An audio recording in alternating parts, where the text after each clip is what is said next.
There's a real sort of sense of um, belonging and sort of family, and it's very warm and friendly, and all the teachers take a really good effort despite pandemics to get to know the kids and know all of their names. And we felt that, well, we still feel, if we have a question or whatever, we're welcome to come on in and ask our questions. And we always feel very welcome there. And everybody's sort of there to make sure that their kids are getting what they need, and so there's sort of a real sort of compassionate feeling.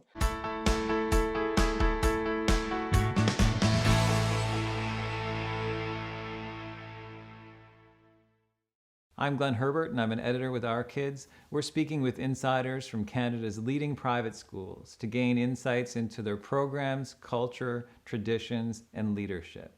This includes insights from parents, alumni, and administrators. This is the Our Kids Insider Perspective.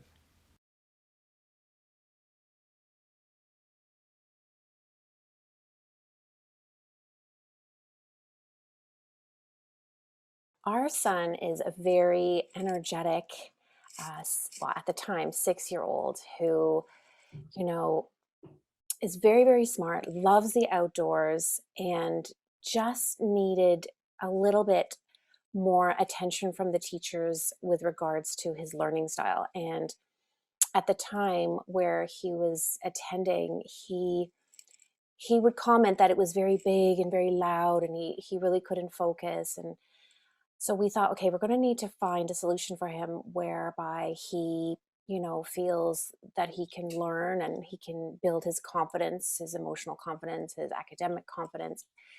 And so we had heard about GlenOak Academy, so we thought we would set up a meeting with the principal, Susan Good. And we did that, and really, really liked her right away. She was very warm and welcoming and nurturing, and sort of said, we can work with your child on his learning style and sort of follow the Canadian, sort of the Ontario curriculum. But having said that, work with how he needs to learn. So then we decided, okay, this is a great idea. Why don't we see if James wants to spend a couple of days with them? So he spent probably a total of about 4 days with them, maybe a couple of mornings and a couple of full days. And he really sort of gelled with the environment and the smaller class sizes. And right away, he started, you know, being very chatty and talking to everybody. So I thought, oh, this is interesting. So we just felt comfortable there. And we felt that it would be a great environment for him to be in, to learn and, give it a try.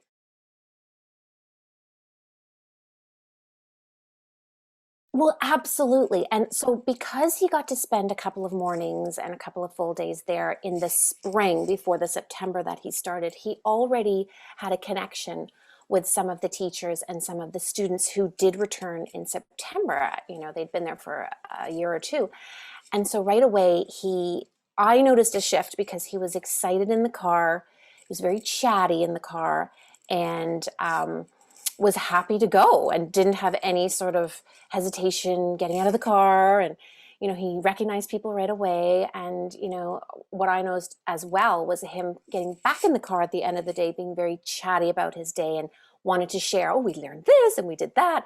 And my husband and I looked at each other like, wow. And then sort of as time went on, we could see like his spirit and his confidence boosting, because we think he felt that he was heard, and he felt a little bit more confident. So he would share, and the teacher would tell us, he's sharing his, he wants to put up his hand and share whatever we're learning about, if it's a story or a math question or what have you. Whereas before, he would have been very shy and sort of looked at the ground and didn't really want to talk in class. So we noticed that right away, absolutely. And just being a boost of confidence. And yeah, he was excited to go to school. So that was a big, a big star for us.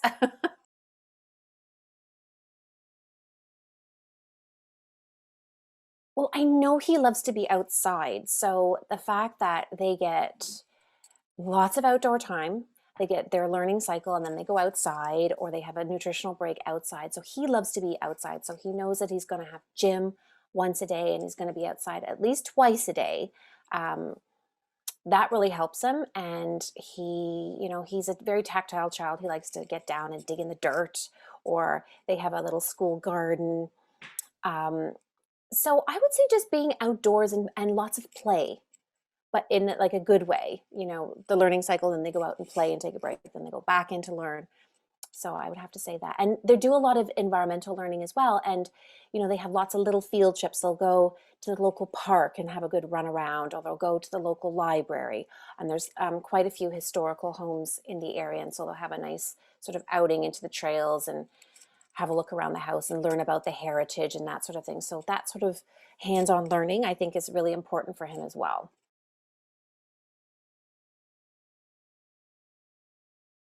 I just appreciate his enthusiasm now. It's not a struggle to get him. I mean, obviously, the pandemic has sort of thrown everybody for a loop. But despite that, they've been really good with giving them the tools that they need, to be in the class, to move quickly to online, to move back into in class. And so he's just enthusiastic. Whether it's online learning one day or in school learning, he's not hesitant. And I don't have to remind him to get onto class. It's time to get onto class or what have you. He's just willing and confident, and um, wants to be on with his friends and wants to see his teacher. And he just seems like a confident little guy, and his grades have reflected that quite well. Actually, he's doing really well. And in the beginning his reading wasn't really where it should have been, but with lots of nurturing and practice, and I think building his confidence as well, his reading has just taken off, and he's doing really, really well in that aspect.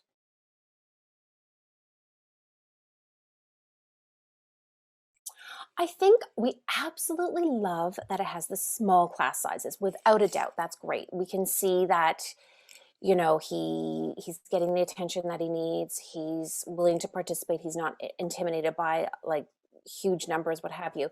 I think just for us, the only thing would be it would be great if the enrollment grew a little bit more and there'd be more buddies, girls, boys, what have you, just a little bit more social time. But that's not a big deal. Like I think over time the enrollment is going to grow, but we really don't have any negatives about the school.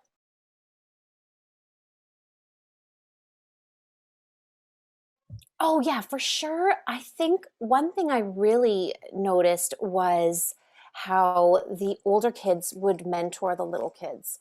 So for instance, right away when you drop off in the morning, the little kids and the big kids would all like gravitate towards each other, obviously pre-pandemic, but also, at a social distance.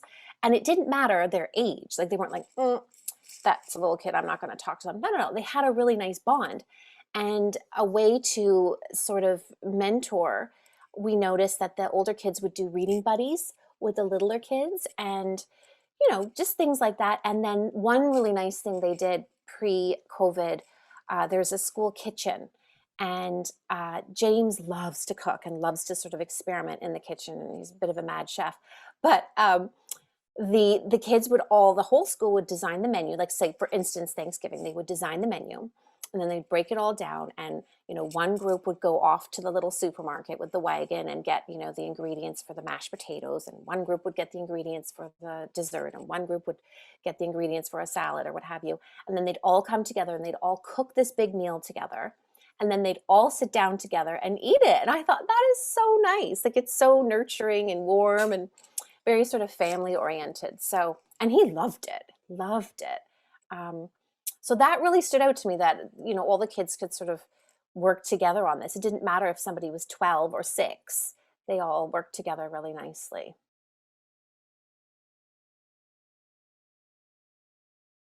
Yeah, definitely. There's a real sort of sense of um, belonging and sort of family, and it's very warm and friendly, and all the teachers take a really good effort despite pandemics to get to know the kids and know all of their names. And we felt that, well, we still feel, if we have a question or whatever, we're welcome to come on in and ask our questions. And we always feel very welcome there. And everybody's sort of there to make sure that their kids are getting what they need. And so there's sort of a real sort of compassionate feeling when you're there that everybody's there for a good reason. And, you know, everybody wants to help each other out, which is really nice. And even we've noticed this in our son, like the teacher will comment, somebody lost something. And James was right in there saying, can I help you find it? Where is your shoe? Sort of this kind of thing.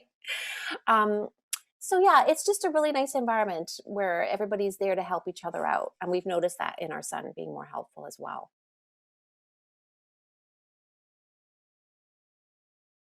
I think the common family is very, they've explored different options for their children or child with regards to schooling and academics. And, some people and us as well have landed at GlenOak because we just felt that there weren't any other really great environments that would give them what they need. And they very much tailor the programming and teaching to the style of learning that your child has. So everybody's sort of there for that reason. And as a result, there's a real understanding that we all want to help the kids out, and you see that with extracurricular as well and different things they do. They do a fall fair, and they do lots of different fundraisers, and they have a parent council.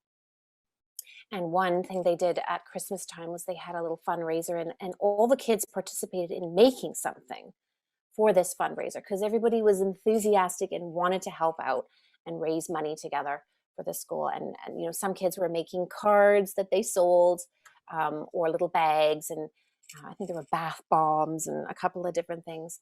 So I think everybody's there from a very sort of nurturing angle. I don't know if that's the right thing to say, but we just felt that everybody was there because they wanted their children to thrive, and they want their children to feel comfortable and confident, to do well as they age and get older in the big world.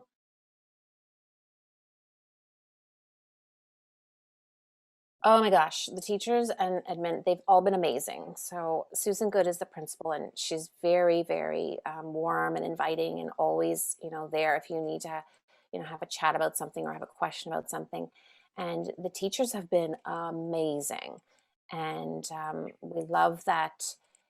You know, right from the beginning, they sort of understand with experience where your child's at, and if they're not comfortable in something, there's always open communication between the parents and the teachers as well. So if I'm working on something with him and I've noticed something, I might contact the teacher and say, have you noticed this, or is there something else that we can be working on at home, or any concerns or anything else.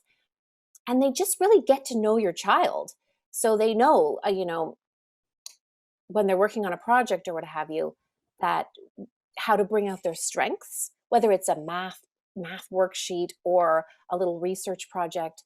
They just, and again, I think it's also because of the smaller class sizes, they really get to know your child and help them learn and sort of understand a concept versus just, oh well, turn the page, we'll learn something else instead. No, they'll work on it and make sure the child is understanding. And even if I've had a question like, oh, I'm not really sure he's understanding this concept, is there any way you can address it later today? And absolutely, they have their little one-on-one sessions in the afternoon right now online.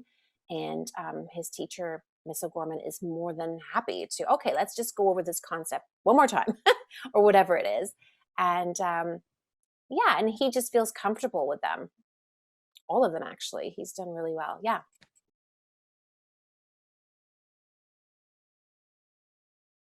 Well, definitely number one would be the smaller class sizes, because I think, just talking to different parents at different schools and based on our experience, for James and his style of learning, he has a tendency to not focus as maybe he should be or concentrate. So for him, it's been amazing because the smaller class sizes have allowed the teachers to really get to know him and to know his style and to tailor his learning around him, working with the Ontario curriculum as well. So that's definitely number one, would be the smaller class sizes.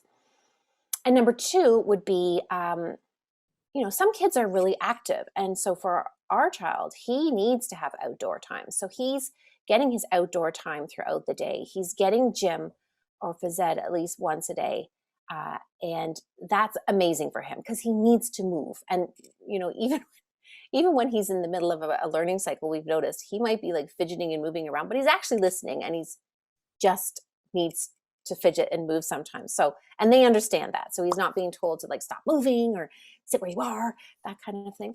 So, definitely that. And then the third thing would probably be um, the extra add ons. And again, with the pandemic, it's a little tricky, but the environmental learning that they get to do, so they get to walk around the neighborhood, and instead of learning a shape of a triangle, what have you, they might be on a nature path and look for shapes in the environment that are a triangle, or build a triangle out of pine cones.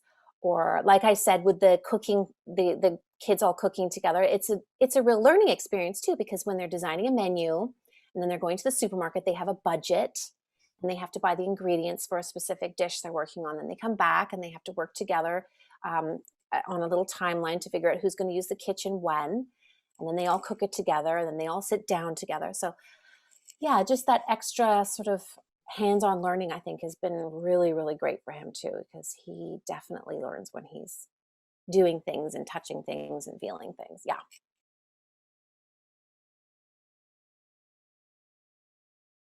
Yeah, it's tricky. I would definitely, going way back in time, I would say, I should have recognized earlier on that his style, and it's hard, it's tricky, but it's hard to know that his style just wasn't matching the school that he was in, that was more sort of academic driven and um, more sort of in the books, whereas he's more of a energetic, hands-on, down and dirty, get down in the dirt and learn.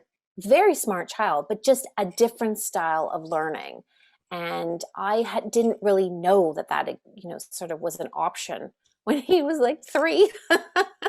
So I think my advice would be, if you notice, something's not gelling, and it's hard to know when they're in kindergarten or what have you, I would say start doing your research sooner than later, so they're not getting to grade 5, 6, 7 and then realizing, oh no, this child maybe should have been in a different environment when they were younger. And again, that's tricky to do, but I think I don't know, for him and us, we're so glad that we found Susan Good and GlenOak. We didn't even know this kind of school existed. Um, but just seeing his confidence, his emotional confidence and his academic confidence really being boosted, versus, if we'd kept him where he was, would he be just a very frustrated child right now that, isn't getting the best grades? Whereas now he's getting the attention he needs and his grades have been fantastic. So I think it's really important to, I guess, pay attention to what's going on with the school, and talking to the teachers, even, when they're little, do you see any, focusing issues or anything that we need to be aware of? And we were able to do that really early at his other school, which was a really good thing. Um, and that's kind of how we ended up with GlenOak, really. For more information about this school, you can visit their profile at ourkids.net.